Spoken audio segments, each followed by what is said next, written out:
భయపడకు అన్నావు. ఒంటరి వాడే 1000 మంది అన్నావు. నేనున్నానులే భయపడకు అన్నావు. నేనంటే నీకు ఇంత ప్రేమ ఏంటయ్యా, నేనంటే నీకు ఇంత ప్రేమ ఏంటయ్యా. హల్లెలూయా. పాడితే పాటంతా పాడేటట్టున్నారు. సరే, వాక్యం కూడా వినాలి కాబట్టి మనము సమయం ఎక్కువ అవుతుంది. చెప్పబడిన సాక్ష్యాలను బట్టి దేవునికి మహిమ కలుగును గాక. ఈ సమయంలో వాక్యానికి సమయం ఇద్దాం. ప్రతి ఒక్కరం కూడా ఫోన్లు సైలెంట్లో పెట్టుకోండి, పిల్లల్ని స్వాధీనంలో పట్టుకోండి. మెయిన్ చిన్న పిల్లల్ని సండే స్కూల్కి పంపించండి. ఈ సమయంలో దేవుని యొక్క దాసులు పాస్టర్ ఉదయ్ కుమార్ గారు మన మధ్యలో ఉన్నారు కాబట్టి దేవుని యొక్క వాక్యాన్ని అందిస్తారు. దయచేసి అందరూ కూడా ఇటు అటు తిరగకుండా శ్రద్ధగా వాక్యాన్ని విని దేవుడు మనతో ఏం మాట్లాడుతున్నాడో గ్రహించాలని ప్రభుపేట మనవి చేస్తున్నాను.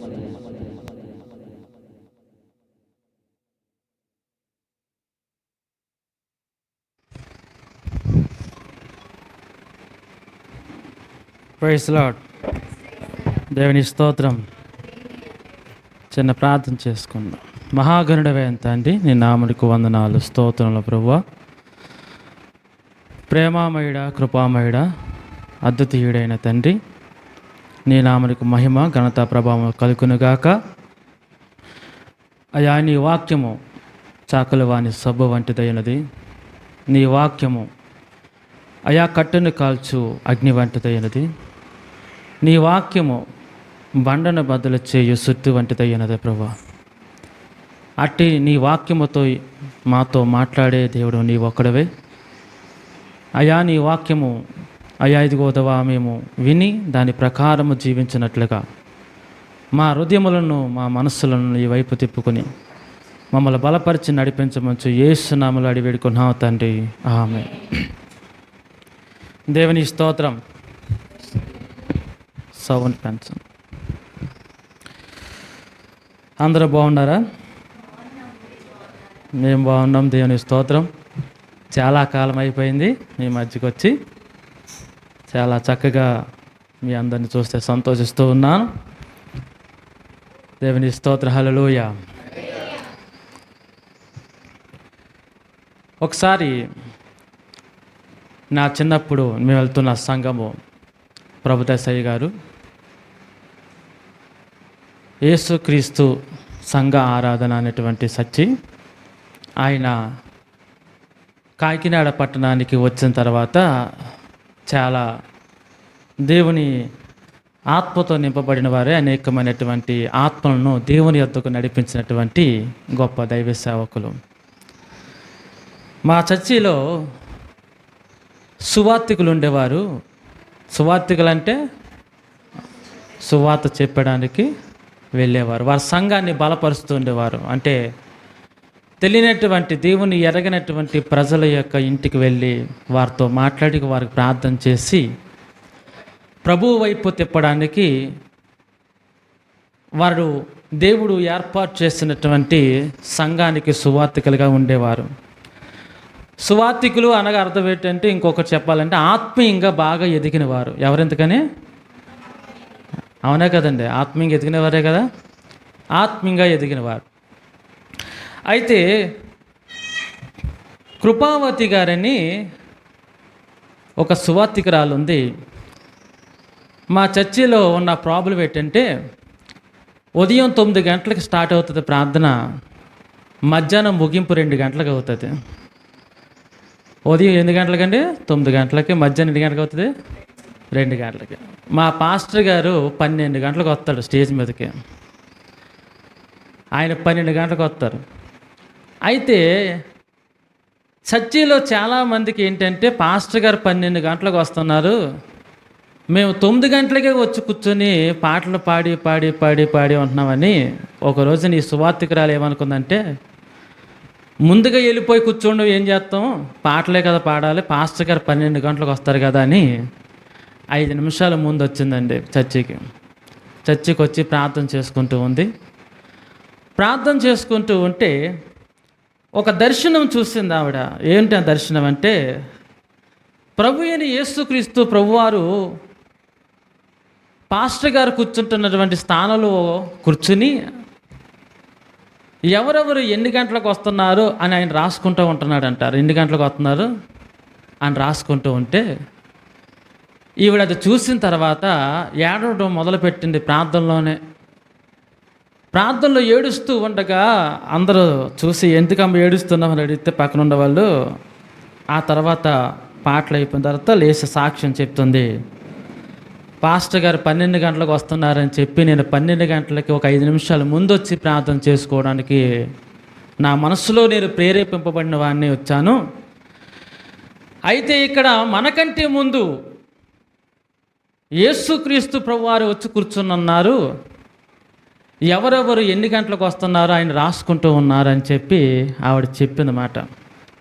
ఎప్పుడైతే ఈ మాట చెప్పిందో సంఘంలో చాలామందికి ఉన్న ఆలోచన ఏంటంటే, పాస్టర్ గారు 12 గంటలకు వస్తున్నారు, నేను 12 గంటలకు వస్తే బాగున్ను అనుకున్న వారు చాలామంది ఉన్నారు. వాళ్ళందరికీ దేవుడు ఒక గుణపాఠంలాగా చెప్పడానికి ఈమెను వాడుకున్నాడు ఆ రోజున. దేవుని స్తోత్రాల్లోయ. ఎందుకు ఈ మాటలు చెప్తున్నానంటే,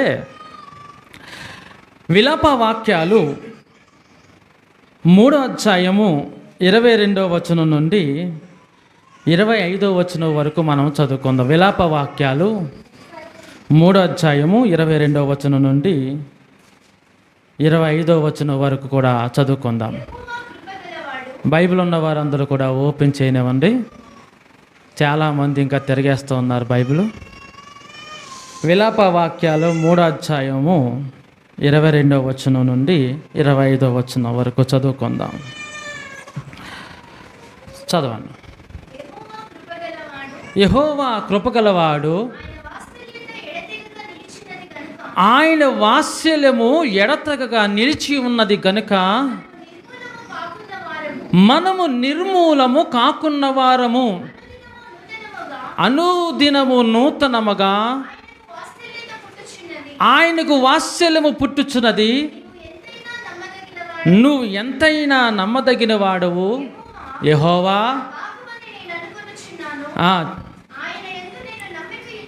ఆయన యందు నేను నమ్మకించి ఉన్నాను.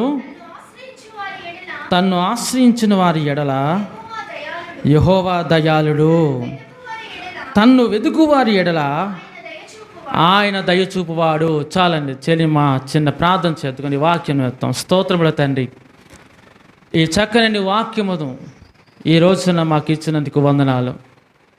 ఈ మాటలు నీ సన్నిధిలో పరిశుద్ధపరచబడును గాక తండ్రి. ఈ మాటలు నీ సన్నిధిలో ప్రభా మమ్మల్ని బలపరచును గాక ప్రభా. ఈ వాక్యముతో ఈరోజు మాతో మాట్లాడడానికి సిద్ధపడిన తండ్రి, ఆత్మ చెప్పుచున్న మాటలు వినుగాక అని చెప్తున్న వాక్యాన్ని బట్టి వందనాలు చెల్లిస్తున్నాం. యేసుక్రీస్తు పరిశుద్ధ నామములో అడిగి వేడుకున్నావు తండ్రి, ఆమేన్. ఎందుకు ఈ మాట ఇక్కడ విలాప గ్రంథంలో ప్రవక్త అయినటువంటి ఇర్మియా రాస్తూ ఉన్నాడు, మాట్లాడుతూ ఉన్నాడు. విలాప వాక్యాలు అనగా అర్థం ఏంటంటే కన్నీటు, వేదన, దుఃఖము అని కనబడుతూ ఉంది. దుఃఖముతో ఉన్నటువంటి హృదయము, వేదనతో ఉన్నటువంటి హృదయము, అల్లాడిపోతున్నటువంటి హృదయము ఇర్మియా కలిగి ఉన్నాడు. ఇర్మియా ఎంత ప్రార్థన చేసినా, ఎంత మొరపెట్టినా దేవుడు ఇర్మియా మాట విననటువంటి పరిస్థితిలో ఉన్నాడు. అయితే అలాంటి సందర్భంలో కూడా ఇర్మియా ఇక్కడ రాస్తున్నటువంటి మాట ఏమిటంటే యెహోవా కృపగలవాడు అని మాట్లాడుతూ ఉన్నాడు. దేవుని స్తోత్రం, హల్లెలూయా. ఎందుకు కృప కలిగిన వాడు అంటే ఆయన వాత్సల్యమును పుట్టించువాడు అన్నాడు. ఆయన వాత్సల్యము, ఆయన కృప మనకు తోడుగా ఉంది కాబట్టి మనము నిర్మూలము కాకున్న వారము. మనం ఏం కాలేదంత కానీ నిర్మూలము. నిర్మూలం అంటే అర్థం ఏంటి? నిర్మూలం అంటే అంతమైపోవడం. నిర్మూలం అంటే అర్థం ఏంటి? అంతమైపోవడం. మనం అంతమైపోకుండా, లేకపోతే మనము పడిపోకుండా నిలబడుతున్నాము అంటే గల కారణం ఏంటంటే నెంబర్ 1 ఆయన కృప మన పట్ల ఉంది, ఆయన వాత్సల్యము మన పట్ల ఉంది. కృపావాత్సల్యము ఉన్నది కాదా? మరి కృపావాత్సల్యము ఉన్న చోటన ఏమి ఉండాలి అంటే కనుక దేవుని యందు వెతికే మనస్తత్వం ఉండాలి. దేవుని స్తోత్రాల్లోయ. ఏమి ఉండాలి? ఎందుకని కృప ఉన్న చోటన, వాత్సల్యం ఉన్న చోటన దేవుణ్ణి వెతికే మనస్తత్వం ఉండాలి. అందుకే అంటున్నాడన్నమాట, తన్ను వెతుకువారి ఎడల ఆయన దయ చూపువాడు. ఎవరి పట్ల దయ చూపుతున్నాడు? ఎందుకని? తన్ను వెతుకుతున్న వారి పట్ల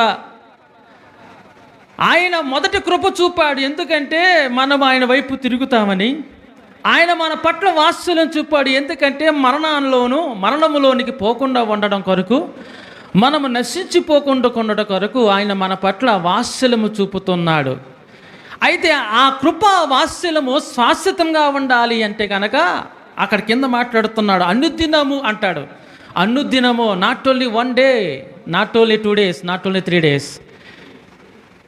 The grace and affection will be continually end of the life. జీవితం ఉన్నంత కాలం వరకు కూడా ఆ యొక్క వాత్సల్యము, ఆ యొక్క కృప నిలిచి ఉండులాగున మనమేమి చెయ్యాలి అంటే కనుక మనము ఆయన వెతకాలి. When we will seek the God, He will be appearance to us. When we will seek the God, He will give His grace and more. మనము దేవుని వెతికినప్పుడు, మనం దేవుణ్ణి అత్యధికముగా వెతికినప్పుడు మనకి ఆయన కనపడతాడు. ఆయన మన పట్ల ఇంకనూ అధికమైన కృప చూపిస్తూ ఉంటాడు అన్నది ఇక్కడ సారాంశంగా కనపడుతూ ఉంది. దేవుని వెతకాలి. ఎప్పుడు వెతుకుతాం దేవుణ్ణి అంటే దానికి ఒక సందర్భాలు ఉన్నాయి. చాలామంది ఉదయకాలం వెతుకుతారు, మరికొంతమంది సమయం దొరికినప్పుడు వెతుకుతారు, మరికొంతమంది ఆదివారం అట్లా ఆరాధనకు వచ్చినప్పుడు వెతుకుతారు. దేవుని స్తోత్రాల్లోయ. ఎవరికి వానికి ఒక సమయాలు ఇట్టుకున్నారు. ఆదివారం మొదలుకొని ఆదివారం వరకునే మనకు టైం ఉంటుంది. అవునా? దేవుని స్తోత్రం. మధ్యలో మనకు టైం ఉందా లేదా తర్వాత సంగతి. ఆదివారం వెతుకుతారు, కానీ దేవుని వాక్యం సెలవిస్తుంది, ఆకాశము నుండి దేవుడు తను వెతుకువారు కలరేమో అని అంట ఆయన చూస్తూ ఉన్నారు, కానీ ఎవరు కనబడటం లేదు. ఏంటంట? ఎవరు కనబడటం లేదు. వెతకడంలో కూడా ఏమైపోయింది అంటే కనుక మానవులు బాగా వెనకబడిపోయి ఉన్నారు. దేవుని వెతకడంలో మానవులు ఏమైపోయారు? వెనకపడిపోతూ ఉన్నారు. దేవుని యొక్క మాటలు ఇక్కడ ఎందుకు చాపబడుతున్నాయంటే, దేవుడు తన వాత్సల్యమును, కృపను అత్యధికముగా చూపిస్తూ ఉన్నట్లు మన పట్ల మనము సజీవులుగా ఉన్నాము. ఒకవేళ ఆ కృపే లేకపోతే మనం ఎప్పుడో నశించిపోయిన వారము అని మాట్లాడుతూ ఉన్నాడు. నశించిపోవడము అన్నది మానవుని యొక్క జీవితంలో అది చాలా చెడ్డదిగా కనబడుతూ ఉంది. నశించిపోవడం అనేది కూడా దేవుని దృష్టిలో అది చెడ్డగా కనబడుతూ ఉంది. 1 తిమోతి రాసిన పత్రిక 2:4 కూడా మాట్లాడుతూ ఉంటాడు, మనుషులు ఎవరు కూడా నశించిపోకుండాన్నట్లు అందరూ కూడా రక్షించబడిన వారే అని మాట్లాడుతూ ఉన్నాడు. అక్కడ అందరూ కూడా, ఎవ్రీ పర్సన్, లేకపోతే ప్రతి ఒక్క వ్యక్తి రక్షించబడాలి. రక్షించబడి ఊరికినే ఉండకూడదంట. రక్షించబడిన ప్రతి ఒక్క వ్యక్తి కొంట జ్ఞానమును వెతకాలి అని మాట్లాడుతూ ఉంటాడు. 1 తిమోతి రాసిన పత్రిక 2:4 మన మాట చూడగలుగుతూ ఉంటాం. ఒకసారి చూడండి. ఆయన మనుషులందరూ రక్షణ పొంది సత్యమును గుర్చిన అనుభవ జ్ఞానము గలవారై ఉండవలనని నిశ్చయించుతున్నాడు. ఎందుకు మనము రక్షించబడి ఉన్నామంటే, ఎందుకు మన పట్ల కృపయు వాత్సల్యములు చూపించబడుతూ ఉందంటే, నెంబర్ 1, ఆయన యొక్క సత్యమును గుర్చినటువంటి అనుభవ జ్ఞానము సంపాదించుకుట కొరకు దేవుడు మనల్ని ఆయన నిర్మూలన చేయకుండా, మనల్ని చంపేయకుండా, మనల్ని నరకానికి పోకుండా కాపాడుతూ ఉన్నాడు. దేవుని స్తోత్రం. హల్లెలూయా. దేనికోసమంట? అనుభవ జ్ఞానము సంపాదించుకోవడానికి. ఎందులో అనుభవ జ్ఞానము అంత? కానీ సత్యమును గుర్చినటువంటి అనుభవ జ్ఞానము సంపాదించుకోవడానికి. ఆయన వెతికినప్పుడు ఆయనలో ఉన్న మనకి దొరికేది ఏంటంటే అనుభవ జ్ఞానము. ఏం దొరుకుతుంది? అనుభవ జ్ఞానం దొరుకుతుంది. అపోస్తలుడైన పౌలు రక్షించబడిన తర్వాత ఆయనకి అనుభవ జ్ఞానం పొందుకున్నాడు. ఎటువంటి అనుభవ జ్ఞానం పొందుకున్నాడంటే ఫిలిప్పీయులకు రాసిన పత్రిక 3:10 అంటాడు, I want to know more about Christ and his power of resurrection అంటాడు. నేను మరింత ఎక్కువగా క్రీస్తును ఆయన పునరుత్థాన బలమును పొందుకొని లేకపోతే తెలుసుకొని కోరుచున్నాను అంటుంటాడు. అంటే అనుభవం ఏం తెలియజేస్తుంది అంటే కనుక క్రీస్తుని గూర్చినటువంటి ఆయన గూర్చినటువంటి వాత్సల్యమును తెలియపరుస్తూ ఉంటుంది. దేవుని స్తోత్రాల్లోయ. అనుభవం ఏం తెలుస్తుంది? వాత్సల్యము తెలియపరుస్తూ ఉంటుంది. ఇప్పుడు మనకు పుట్టిన పిల్లలు ఉన్నారు, వాళ్ళు మనతో నడిస్తే వాళ్ళకి ఏం కలుగుతుంది? మనకున్న అనుభవం వారికి వస్తుంది. వారు మనకు దూరంగా ఉన్నారు అనుకోండి, వారు మనతో నడవగలుగుతారా? మన ఆలోచనలకు సమానంగా వెళ్ళగలుగుతారా? మనం నడిపిస్తే నడిచడానికి ఇష్టపడతారా? ఇష్టపడరు. ఇహలోకంలో పిల్లలు ఎలాగైతే తల్లిదండ్రుల యొక్క మాట వినాలంటే వారి దగ్గర ఉండి ఎలాగైతే నడవాలో, పరసంబంధంగా ఉన్నటువంటి ఆయన సంఘము కూడా దేవుని వాక్యం సెలవిస్తూ ఉంది. ఆయన చూపుచున్న వాత్సల్యమును కృప ఎందుకంటే ఆయనకు దూరంగా ఉండడానికి కాదంట, ఆయన యొక్క అనుభవ జ్ఞానాన్ని సంపాదించుకోవడానికి. ఆయన వెతికినప్పుడు ఆ సత్యమును మనం కనుగొంటాము. ఆ సత్యములో అనుభవ జ్ఞానాన్ని సంపాదించుకోగలుగుతూ ఉంటాము. అనుభవ జ్ఞానం సంపాదించుకున్న వారు ఎవరు కూడా నేను సంపాదించుకున్నాను, నేను తెలుసుకున్నాను అనుకోలేదు. దేవుని స్తోత్రం, హల్లెలూయా.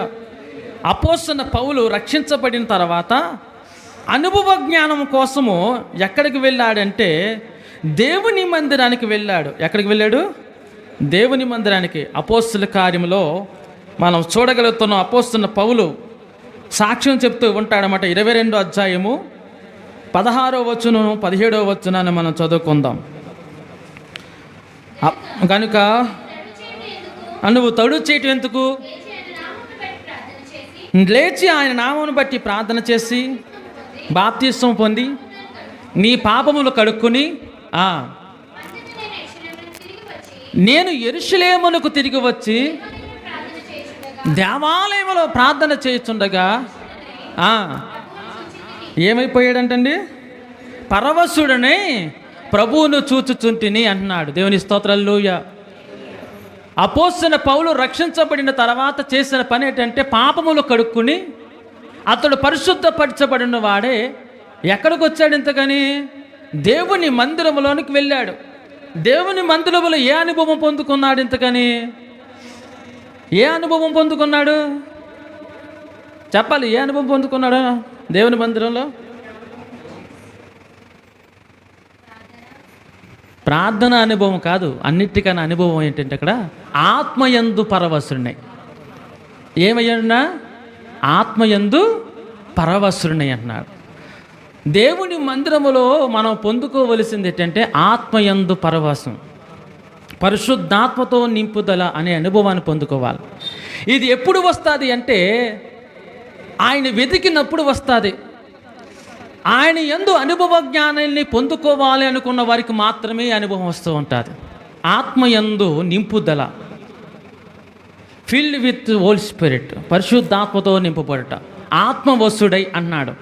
ఆత్మవశుడై అయినప్పుడు ఏం చేశాడంటే అపోస్తలుడైన పౌలు, ప్రభువుని నేను కనులారా చూచి ఉన్నాను. చాలామంది ప్రభువుని కనులారా చూడలేని పరిస్థితుల్లో ఉన్నారు.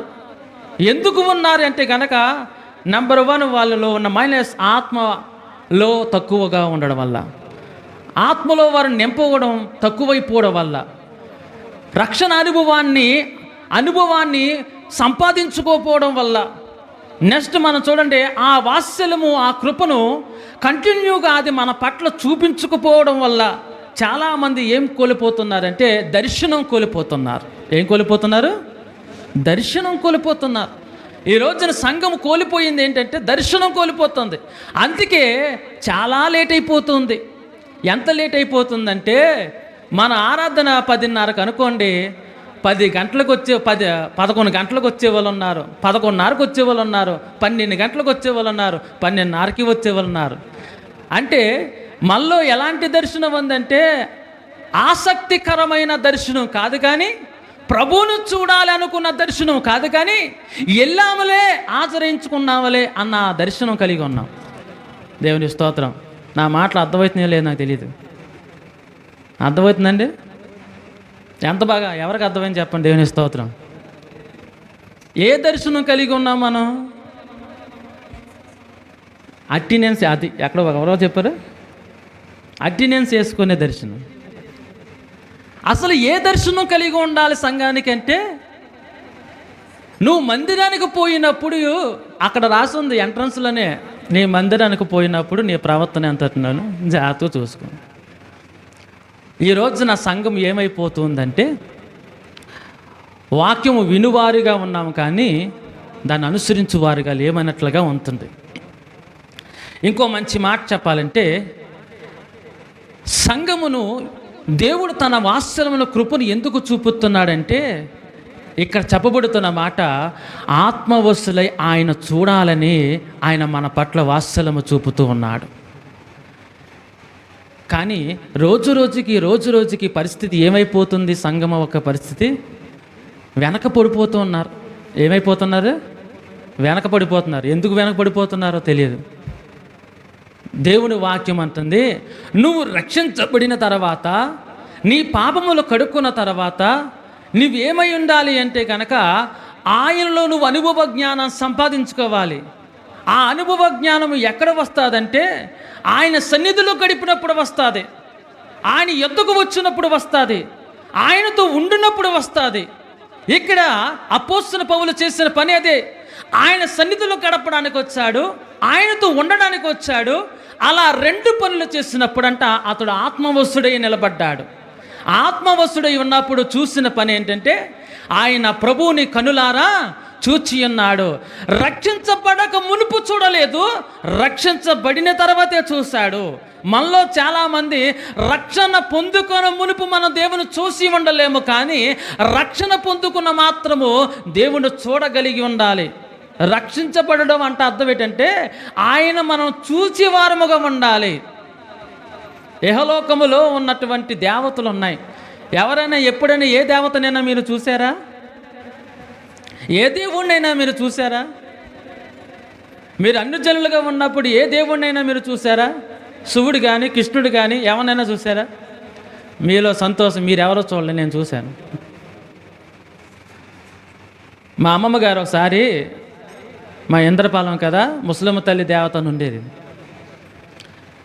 అప్పట్లో జన సంసారం తక్కువ ఉండడం వల్ల దేవతలు తిరుగుతూ ఉండేమాట, ఊర్లో తిరుగుతూ ఉండేవి.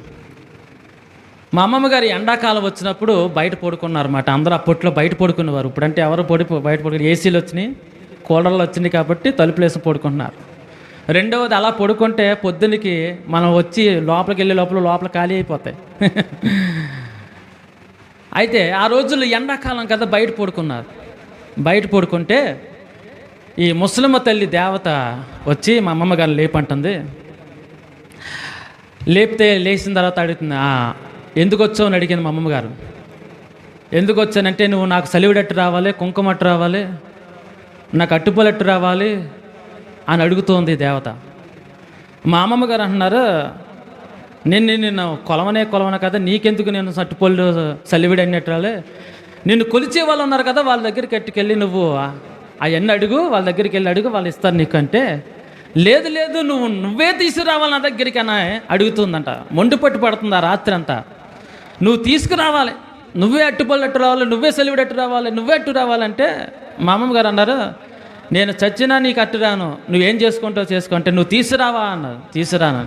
నువ్వు తీసుకురాకపోతే నేనేం చేస్తానో చూడని చెప్పి తన చేతిలో ఉన్నటువంటి గజశూలం ఎత్తి పొడవబోతుంటే ఆ క్షణములో దేవుడు ఆ దేవతకి మా అమ్మమ్మ గారికి మధ్యలో నిలబడగానే వెంటనే ఆ ముసలమ్మ తల్లి దేవత పారిపోగానే ప్రభు అయిన యేసుక్రీస్తు ప్రభు వారు మా అమ్మమ్మ గారితో అన్నారంట, అమ్మా భయపడకు, నేనున్నాను కదా నీకు తోడుగా, ఇంక నిన్నేమీ చేయదులే అని చెప్పి ఆ రాత్రి ఆమెను ఓదార్చి మాయమైపోయారు.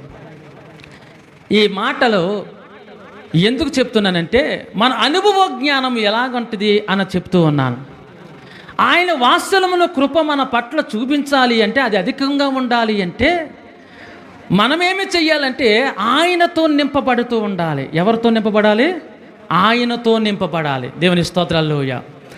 మనం ఆయనతో నింపబడాలి. జాగ్రత్తగా పరిశీలన చేద్దాం. నేను ఈ విషయం మీద ఎందుకు చెప్తున్నానంటే, యెహెజ్కేలు గ్రంథంలో మనము చూడగలుగుతున్నాం. 1వ అధ్యాయం 2వ అధ్యాయము మనం చూడగలుగుతూ ఉన్నాం. 1వ అధ్యాయము 2వ అధ్యాయంలో మనం చూస్తున్నప్పుడు చాలా ఎవరు తీయద్దు ఒకసారి వినండి, ఎందుకంటే ఆ గ్రంథం మీకు అర్థం కాదు, తర్వాత చెప్తాం. తర్వాత ఇంటికి వెళ్ళిన చదవండి.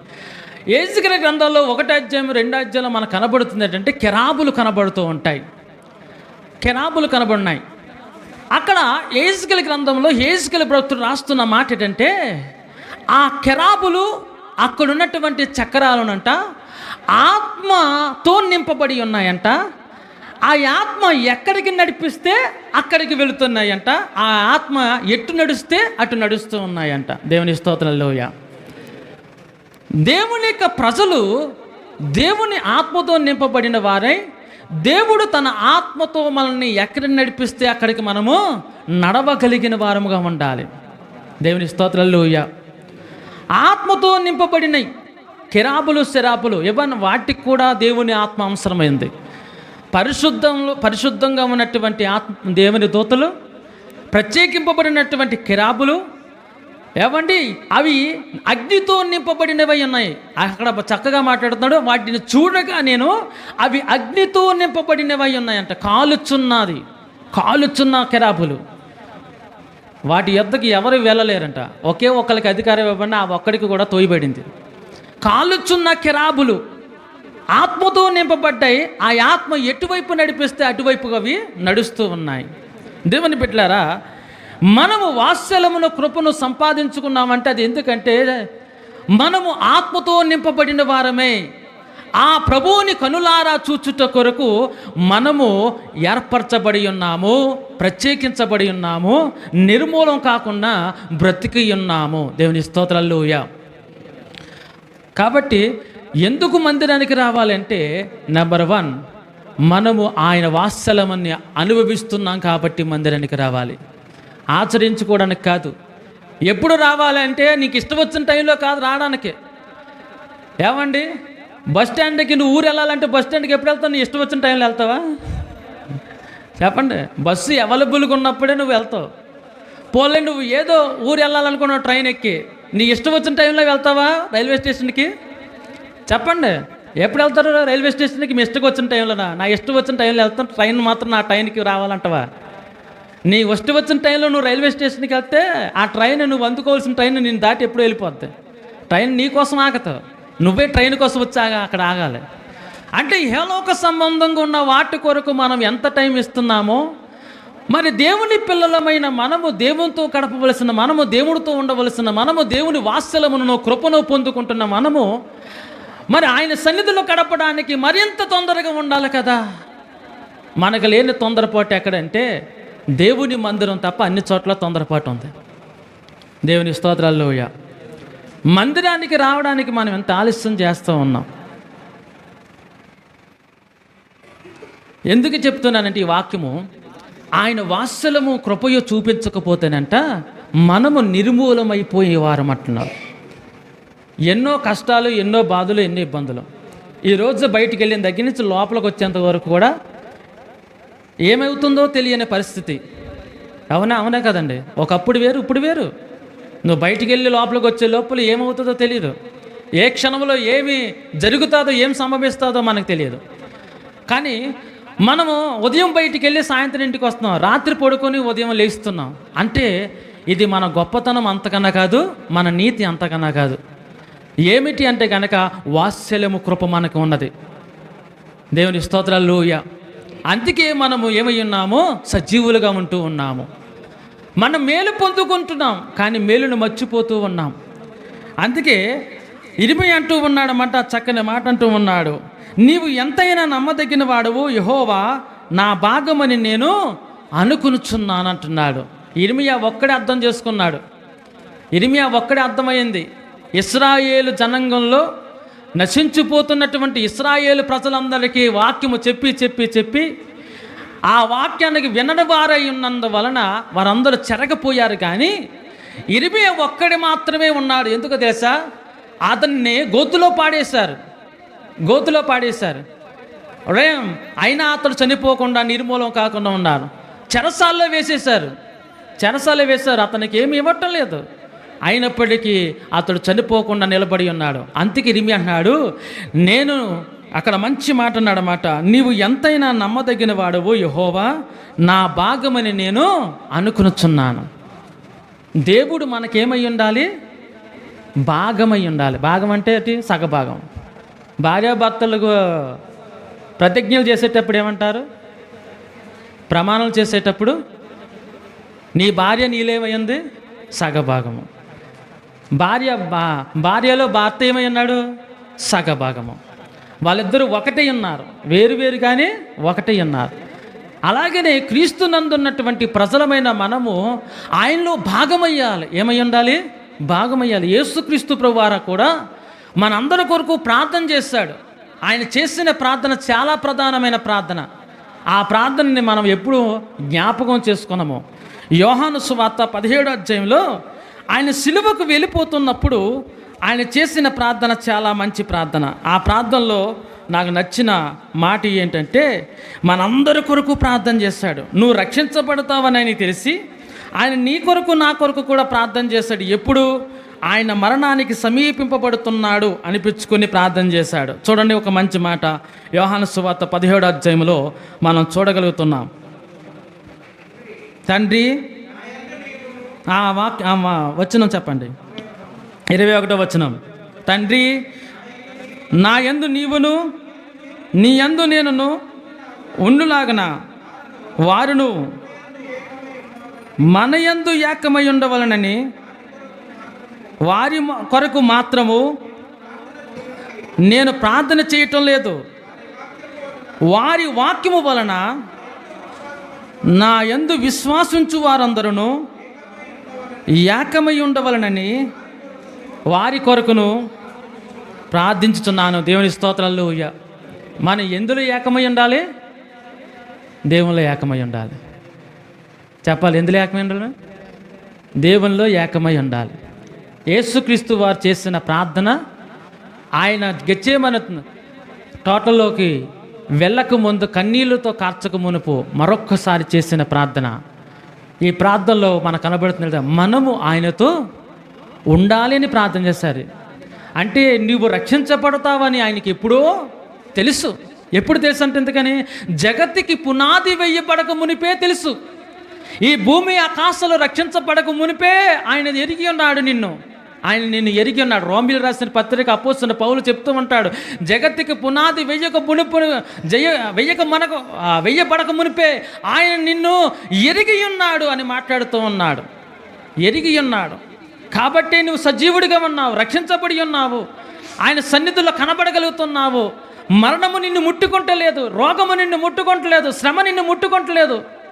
ఒకవేళ ముట్టుకుంటే మనం తట్టుకోలేము. ఎందుకంటే చూసాం మన కన్నులారా 2 సంవత్సరాలు. అది ఎక్కడైతే మనల్ని దగ్గరకు వస్తానో మనం భయపడిన దినాలు కూడా ఉన్నాయి. అయినా అది మనల్ని ఏం చేయలేదే, మన క్షేమంగా ఉన్నాం. ఎందుకంటే ఆయన వాత్సల్యము కృప మన పట్ల అత్యధికముగా ఉంది. ఎలాగుందంట?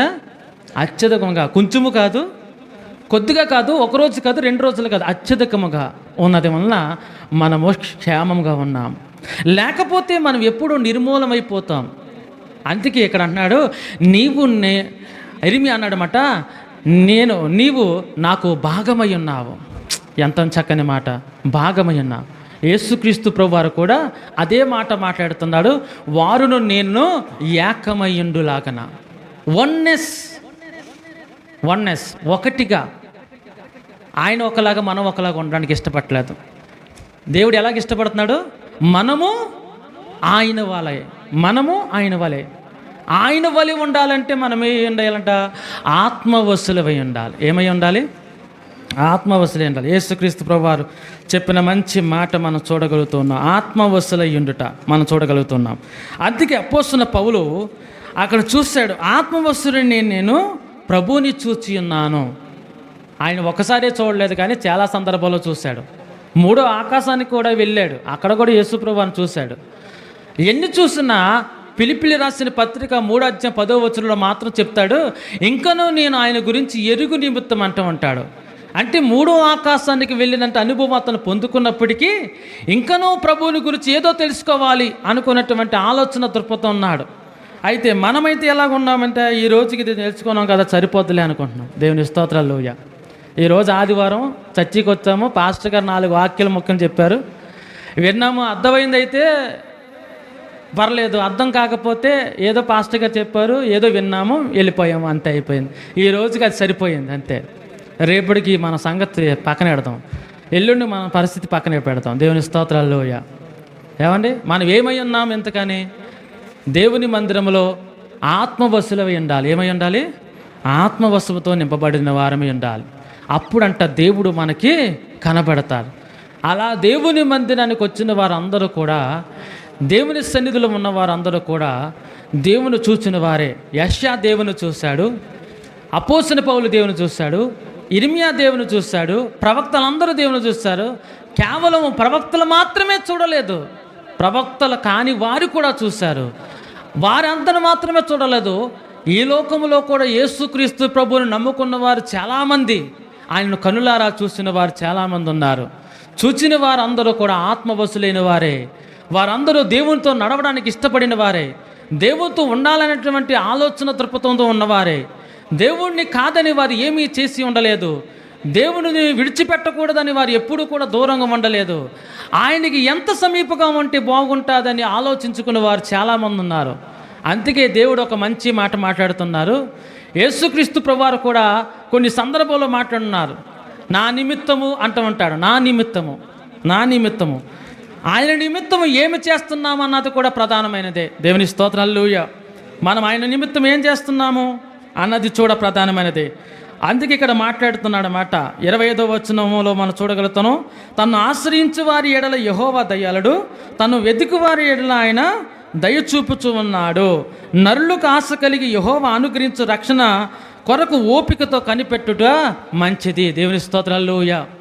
మనము ఆశ పట్టి రక్షణను అనుభవించిన వారమే, ఆత్మతో నింపబడిన వారమే, ప్రభువుని కనులారా చూసినట్ల మన కృప ఆయన ఎడల ఉన్నట్టు, ఆయన మన ఎడల చూపిన కృప అంట అది ఇంకనూ అత్యధికంగా ఉంటుంది అని మాట్లాడుతూ ఉన్నాడు. 143వ కీర్తన భాగంలో కీర్తనకాడైనటువంటి దావీదు మాట్లాడుతున్న మాట, దావీదు చెప్తున్న మాట 8వ వచనంలో అంటున్నాడు, నీ యందు నేను నమ్మిక ఉంచి ఉన్నాను, ఉదయమున నీ కృపావార్త నాకు వినిపింపుము, నీ వైపు నా మనసును నేను ఎత్తుకొనుచున్నాను, నేను నడవలసిన మార్గము నాకు తెలియచేయము. దేవుని స్తోత్రాలు. హల్లెలూయా. కాబట్టి మనం నడవలసిన మార్గము మనకేంటో మనకు తెలియపరచబడదు, కానీ మనం నడవలసిన మార్గం కనుగొనాలి అంటే కనుక ఏమై ఉండాలి అంటే ఆయన వాత్సల్యములో మనం ఉండాలి, ఆయన కృపలో మనము ఉండాలి. దావీదు దానికోసమే ఆతృత పడుతుండేవాడు. దావీదు దానికోసమే ఎక్కువగా పాకులు పడుతూ ఉండేవాడు. దావీదు ఎక్కువగా చెప్తున్న కీర్తన భాగంలో, దావీదు కీర్తన భాగంలో మనం చూసిన ప్రతిది కూడా ఇర్మియా లాంటి మాటే మాట్లాడుతూ ఉంటాడు. ఇర్మియా అన్నాడు, నీవు నాలో సగభాగమై ఉన్నావు అంటాడు. అదే దావీదు అంటాడు, నీవు నాకు కొండయు కోటయు ఆశ్రయవు దుర్గమై ఉన్నావు అని మాట్లాడుతూ ఉంటాడు. అంటే వీరందరూ ఎందుకు ఈ మాట చెప్తున్నారంటే అనుభవంతో ఉన్నవారు, దేవుని అనుభవంలో ఉన్నవారు, అనుభవాన్ని సంపాదించుకున్నవారు కాబట్టి, ప్రభువును కన్నులారా చూసిన వారు కాబట్టి వీరు చెప్తున్న మాట, ఈ మాటలు మనం జ్ఞాపకం చేసుకుంటాలి. ఇంకా చెప్పాలంటే మోషే కూడా దేవునితో నడిచిన వాడు, దేవుని కన్నులారా చూసిన వ్యక్తే. అయినప్పటికీ నిర్గమకాండం 32వ వచనంలో అంటాడు, నీ కటాక్షం నా ఎడల ఉన్నట్లయితే కనుక దయచేసి నీవు నాకు కనుపరుచుకుము అంటాడు. కటాక్షం ఉండలే, ఆల్రెడీ చూశాడు కదా డైరెక్ట్గానే, రోజు మాట్లాడుతున్నాడు కదా, ఇంకా కటాక్షం ఏంటి, ఇంకా తెలుసుకోవలసింది ఏంటి అంటే కనుక ఇంకా ఏదో ఉంది అని అంటున్నాడు అన్నమాట మోషే. అప్పుడు దేవుడు 33వ అధ్యాయం, నిర్గమకాండం 33వ అధ్యాయంలో మోషే యొక్క ప్రార్థన ఆలకించిన వాడే మోషేకి తన గురించి తాను తెలియపరచుకోవడం మొదలు పెడుతూ ఉంటాడు. తాగా యెహోవా, నువ్వు చెప్పిన మాట చొప్పున నేను చేసేదను, నీ మీద నాకు కటాక్షం కలిగి ఉన్నది, నీ పేరును బట్టి నేను ఎరుగుదునని. చాలండి. దేవుని కటాక్షం మన ఎడల ఉండాలంటే ముందు మనం ఏమై ఉండాలి ఎంతగాని అంటే మన పేరు ఆయన ఎరిగి ఉండాలి. ఏమై ఉండాలి? మన పేరు ఆయన ఎరిగి ఉండాలి. ఎప్పుడైనా ఆయన నోట్లో మన పేరుందా? ఒకసారి మనం జ్ఞాపకం చేసుకుందాం. మన పేరు ఆయన నోట్లో ఉండాలి. అక్కడ ఏమన్నాడు? నా కటాక్షము నీ ఎడల ఉన్నది, నీ పేరు నేను ఎరిగి ఉన్నాను. దేవుని స్తోత్రాలు. హల్లెలూయా. అబ్రహామును బట్టి, ఇస్సాకును బట్టి, యాకోబును బట్టి మోషేతో మాట్లాడాడు, కానీ మోషేతో మాట్లాడేటప్పుడు మాత్రము అబ్రహాము, ఇస్సాకు, యాకోబు అని పేరు ఎత్తలేదు. ఏమని ఎత్తాడు? నీ పేరుని బట్టి నేను నిన్ను ఎరిగి ఉన్నాను. దేవుడు మనల్ని ఎరిగి ఉండాలి, అప్పుడు ఆయన కటాక్షం మన పట్ల ఉన్నదని మనం గుర్తించగలుగుతుంటాం. అలాగుంటే ఏం కలుగుతుంది అంటే, ఏం జరుగుతుందంటే, అక్కడ చదువుబడుతున్న వాక్యాలు జాగ్రత్త చూసుకుంటే, ఆయన తన్ను తాను ఏం చేసుకుంటున్నాడు? మోషేకి విశదపరుచుకుంటున్నాడు, తెలియపరుచుకుంటున్నాడు.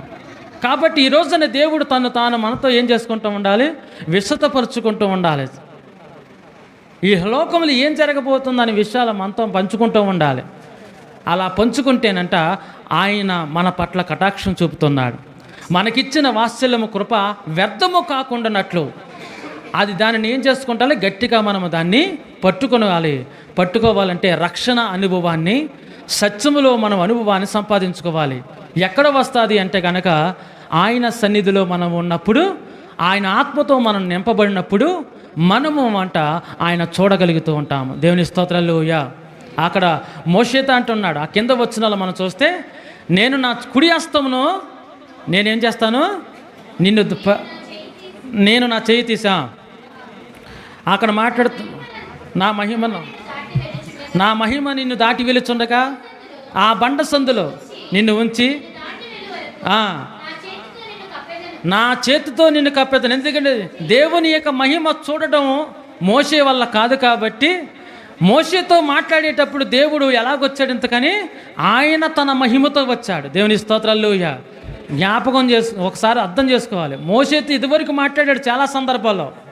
మోషేతో ఎన్నో సందర్భాల్లో కొండ మీద మాట్లాడు. అంతకుముందే మనం ఎక్కడున్నాము? 33 అధ్యాయం, నిర్గమాకాండం 33 అధ్యాయంలో ఉన్నాం. ఆల్రెడీ 21, 22 అధ్యాయంలో ఏం కనపడుతుంది? సీనాయి పర్వతం కనపడుతుంది, 10 ఆజ్ఞలు కనపడుతున్నాయి. 40 దినాలు మోషే కొండ మీద ఉన్నాడు. అంటే అప్పుడు ఏమీ కాలేనప్పుడు మోషేకి ఇప్పుడు ఎందుకు అవుతుంది? ఇప్పుడు ఎందుకు దేవుడు నిన్ను బండ సందుల్లో పెట్టి నా చెయ్యి నిన్ను కప్పి నేను ముందుకు సాగుతూ ఉండగా నీకు నాకున్నదంతా తెలియపరుస్తాను అంటున్నాడంటే, మోషేకి సీనాయి పర్వతం మీద కనబడినటువంటి దర్శనం వేరు, ఇక్కడ మోషేకి ప్రత్యేకంగా దేవుడు కనపరుస్తున్నటువంటి దర్శనం వేరు. జాగ్రత్త సుమి, అర్థం చేసుకోవాలి. పాయింట్ మనం అర్థం చేసుకోవాలి. దేవుని యొక్క దర్శనాలు 2 రకాలుగా ఉంటాయి. నువ్వు రక్షించబడేటప్పుడు నీకు కనబడేది వేరు, రక్షించబడిన తర్వాత అనుభవంలో ఉన్నప్పుడు కనబడే అనుభవం వేరు. మోషే కొత్తలో ఉన్నప్పుడు, కొత్తగా దేవునితో మాట్లాడుతున్నప్పుడు, కొత్త పరిచయం చేసుకున్నప్పుడు దేవుడు పొదలో ఉండి మాట్లాడాడు. ఆ తర్వాత పరిచయం ఎక్కువైన తర్వాత సీనాయి పర్వతం మీద మాట్లాడాడు.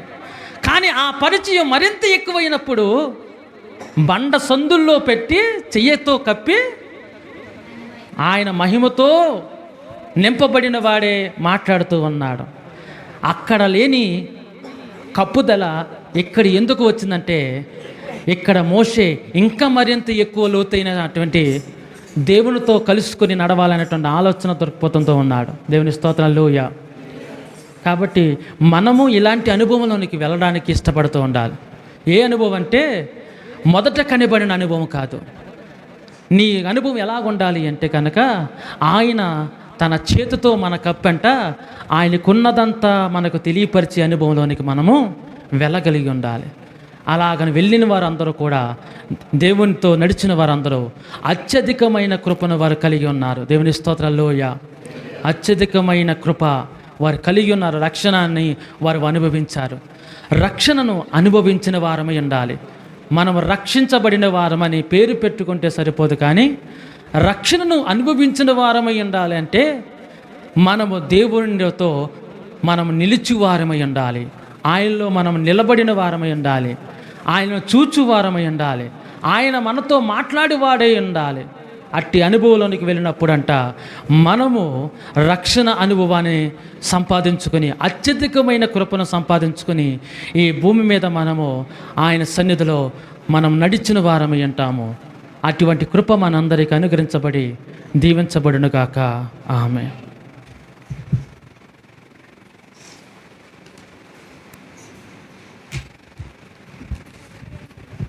దేవునికి స్తోత్రం. హల్లెలూయా, హల్లెలూయా, హల్లెలూయా. టైం అయిపోయింది, ఆఫ్ చేయవయ్య అంటున్నారా?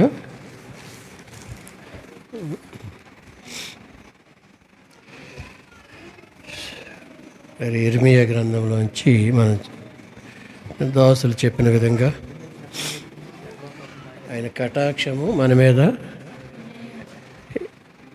ఎప్పుడెప్పుడు ఉంటుందంట? ప్రతి దినము కూడా ఆయన కటాక్షము ఎడతెగక ప్రతి దినము, అనుదినము కూడా. అనుదినము అంటే ప్రతి దినం, ప్రతిరోజు. అందుకనే పడుకునేటప్పుడు పడుకుంటాం, తెల్లారిన తర్వాత లేస్తున్నామా?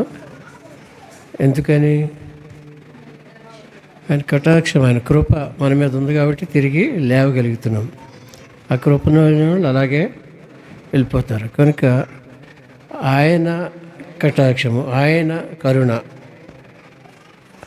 ఆయన వాత్సల్యత అనుదినము ఏ విధంగా ఉంటుందో మనము కూడా అనుదినము కూడా ఆయన వాత్సల్యతను పొందుకునే వారముగా ఉండాలి. హల్లెలూయా.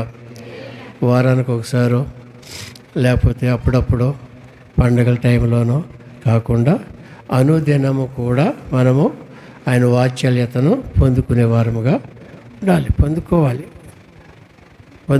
అడిగి మరి పొందుకోవాలి, ఆయన వెదకి మరి పొందుకోవాలి. అప్పుడే ఆయన గొప్ప కార్యాలు మన ఎడల, మన కుటుంబాల ఎడల, సంఘం ఎడల ఆయన చేసే గొప్ప కార్యాలు మనము చూడగలుగుతాం. చదువుతూ ఉన్నారు యవ్వన బిడ్డలందరూ. అది ఫలింప చేయాలంటే దేవుడు జ్ఞానాన్ని ఇవ్వాలా వద్దా? ఆ జ్ఞానం ఇవ్వడం ఆయన కృపే కదా. ఆయనలో నుండి ఆ జ్ఞానం మనము పొందుకోవాలి. లేకపోతే నేను చదివేస్తున్నాను కదా అని చదివేస్తే చాలామంది ఫెయిల్ అయ్యి కూర్చుంటున్నారు.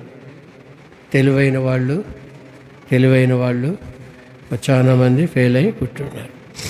ఈ పాస్ అవ్వడం అనుకున్న వాళ్ళు కూడా ఏమవుతున్నారు?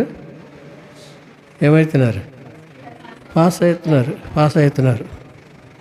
దివాకర్ ఏడల నేను రోజు నువ్వు పాస్ అవుతావరా? అసలు నువ్వు పాస్ అవుతావా? ఇది ఎప్పుడు చదవు. హాలిడేస్ వచ్చినాయంటే చాలు వాడు బుక్ తీసేవాడు కాదు, సండే బుక్ తీసేవాడు కాదు. ఇక నా బాధ, వాడిని గట్టిగా అనలేము, లోపలే బాధపడుతూ మాట అనేవాడు. నేను పాస్ అవ్వాలంటే చదవాలి, ప్రార్థన చేసేసినంత మాత్రాన కాదు అని అనేవాడు. కానీ వాడు 9 పాయింట్తో వాడు పాస్ అయ్యాడు. అలాగే బేబీ కొడుకు, వాడి పేరేం పేరు? ప్రమోద్. వాడు కూడా మరి పని చేసుకుంటూ పాల ప్యాకెట్లు సప్లై చేసుకుంటూ, పని చేసుకుంటూ 10th క్లాస్ ఎగ్జామ్ రాశాడు. స్కూల్లో వాళ్ళ టీచర్లే తిట్టేవారు, నువ్వు పాస్ అవ్వు, ప్రైవేట్గా రాసుకో, నువ్వు ఈ కంటిన్యూషన్గా కాదు అని చెప్పినప్పుడు వాళ్ళు బాధపడినా కానీ వాడు ఎగ్జామ్ రాశాడు, పాస్ అయ్యాడు. ఎందుకని? దేవుని కృప వాళ్ళ మీద ఉంది కాబట్టి వాళ్ళు పడిన కష్టానికి, వాళ్ళు పడిన శ్రమకు దేవుడు ప్రతిఫలము ఇచ్చేవాడు. మనం కూడా అంతే. ఆయన వాత్సల్యతలో మనం పొందినప్పుడే మనము గొప్ప మేలులు మనకి ఆ మేలు కావాలి, ఇది కావాలి, అది కావాలి, ఇది కావాలి, అది కాదు, అలా ఉండాలి, ఇది ఇలా ఉండాలి, ప్రార్థన చేస్తాం. ఆరోగ్య విషయంలోనూ, ఆర్థిక విషయాల్లోనూ, మరి ఏదైనా సమస్యలు వస్తే సమస్య విషయాల్లో కూడా ప్రార్థన చేస్తాం. అయి ఉన్నప్పుడు మాత్రమే చేస్తాం. కానీ దేవుని వాక్యం ఏం చెప్తుందంటే ప్రతి దినం కూడా సామెతల గ్రంథం ఉంటుంది, అనుదినము నీ గడప దగ్గర కనిపెట్టుకుని ఉంటాను. కీర్తనలో ఉంటుంది, అనుదినము నీ రక్షణ సువార్తను నేను ప్రకటిస్తాను, దావీదు చెప్తాను. కనుక ప్రతి దినము కూడా ఆయనతో సత్సంబంధం ఉన్నప్పుడే ఆయనలో మనం ఎదగలుగుతాం. యోహాను సువార్త 17వ అధ్యాయంలో మరి వాక్యం చదివించారు కదా, ఏమని? నేను నీతో ఏకమై ఉన్నట్టుగా వాళ్ళందరూ నాతో ఏకమై ఉండాలని నేను ప్రార్థన చేయడం లేదు, వాళ్ళు ఒకరికొకరు ఐక్యత కలిగి ఉండాలని. సంఘంలో ఉన్నవాళ్ళు ఒకరికొకరు ఐక్యత కలిగినప్పుడే ఆయనతో ఏకమై ఉంటాం. ఐక్యత లేకపోతే, మనలో సమాధానం లేకపోతే ఆయనలో ఏకమై ఉండమని దేవుని వాక్యము మరి చెప్పబడుతుంది. కనుక మరి ఉదయాన్ని ప్రేమించి దేవుడు మరి దినాన్ని ఆయన ద్వారా దేవుడు మనకి వినిపించిన వాక్య భాగాలను బట్టి దేవునికి స్తోత్రము. మరి వారిని కూడా అన్ని విధాలుగా దేవుడు దీవించాలని కోరుచున్నాను. ప్రార్థన చేసుకుందాం. ప్రార్థన చేద్దాం.